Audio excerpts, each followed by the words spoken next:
خدمت غواړي هیواد مو آباد غواړي ځوانانو خدمت غواړي هیواد مو آباد غواړي ځوانانو خولې رانه په مینا د تل دی غواړي ځوانانو خولې رانه په مینا. السلام علیکم ورحمت الله وبرکاتو. درنو هیوادوالو، دا د کندهار ښار په اومه ناحیه دریم ګذر کښې پیاده رو جوړ شوی دی. دغه پیاده رو چې د پتیال مکتب څخه شروع بیا تر پنجوایي درایي پورې غځېدلی دی.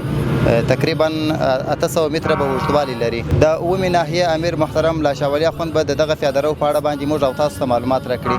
محترم امیر صاحب، که تاسو ته راته ووایاست چې دغه پیاده رو څو متره اوږدوالی لري او څو یې بردوالی دی؟ دغه پیاده رو د پتیال حصې څخه بیا تقریبا در پنجوایي درایي پورې غځېدلی دی. دا 800 متره اوږدوالی لري او 4 متره برداروالی لري.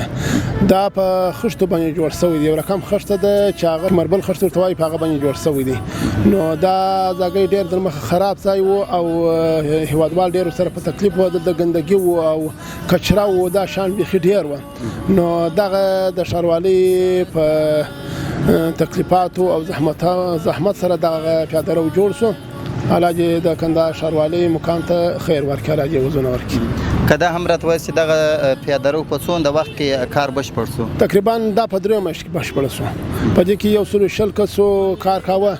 اومې ناحیې د دریم ګذر خلکو کار کاوه. هغه مسکینان خلکو کار کاوه، روزانه ورکول 4.5 افغانۍ، او مسلکي خلکو ته بیا 2.5 افغانۍ ورکول چې هغه یا بنا او یا یو بل مسلک ورسره زده او د خرڅ ایښودلی سولې، هغه ته 2.5 ورکولې. دغه پیاده رو چې د کندهار ښاروالۍ لخوا څخه ورغول سو جوړ سو، د یادې سیمې خلکو څه احساس کوئ؟ ډېر خوشحاله شول. بیا موږ زه راټول کړل، ډېر خوشحاله وه. د دې څخه ځکه دلته دونه ګندګي پراته وه چې بیخي تقریبا 100 موټره به موږ ځنځولي لا هم نه خلاصېدل. اوس دا خلک ډېر خوشحاله دي. تر مخه به ګرځه ښځې و زنانه او پر هغه سړک په خوا ته چېرېدل. اوس پر دغه پیاده رو باندې چېرې هېڅ مشکل هم نشته. لمنځه تللی نه دی د کافرو سره تلار، لمنځه